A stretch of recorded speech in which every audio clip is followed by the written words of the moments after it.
Hey guys, I'm Combat Craig, and today we're talking about secondary VA claims and how to attach them to tinnitus. So I get questions similar to this, and let's just throw it up on the screen here. Hey Craig, thanks for the information. I have service-connected tinnitus. I have 3 secondaries to tinnitus. Should I file all 3 at the same time or separately as a secondary?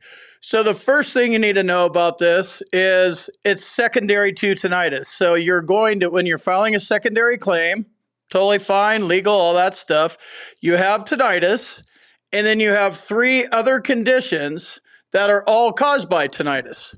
So you need to make sure you have a nexus written by a doctor explaining that, the migraines over here was caused by the tinnitus. If your doctor makes that link, then you have a nexus in place. If you don't do that and you go to your C&P exam and hope they see the link that you're seeing, it's not going to work. Your claim's going to get denied.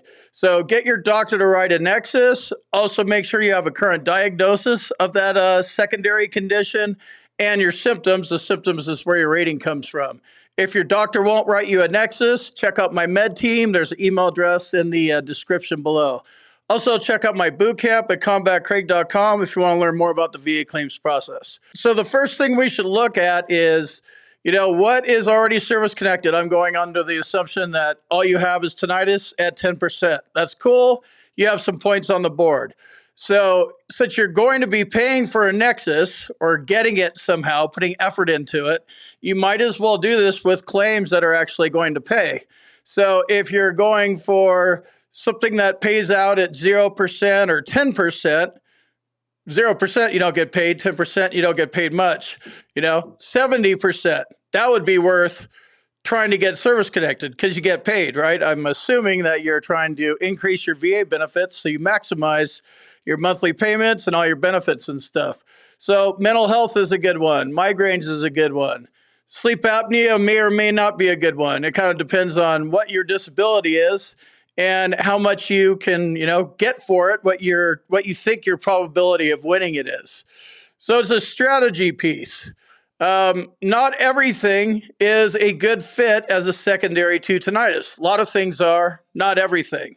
Think logically. Tinnitus, ringing in the ears, causes mental health problems, headaches. You may take different meds for it or something. There's a lot of things that tinnitus does cause, but there's a lot of things that tinnitus doesn't cause.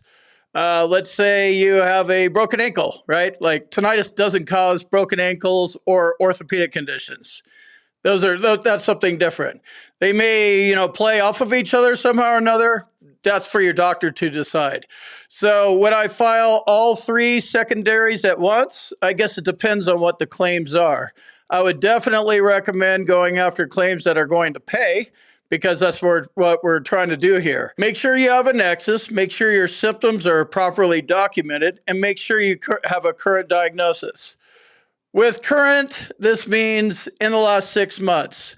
So, and this is another thing that might have happened. Let's say one of these things is mental health or migraines. And if you filed a claim for this in the past, you need to file a supplemental claim. That's the VA changed it up in 2019, and that's how you have to do this. So that's one thing to think about. And then another thing to think about is, what have you been saying in your medical records? Have you been making complaints of mental health conditions, depression, for example, over the last 20 years?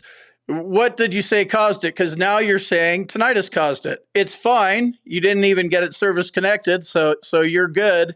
You want to make sure that you go review your VA claims file, see what you've been saying, so you can make sure that you address anything that may hurt you when your claim gets to be adjudicated.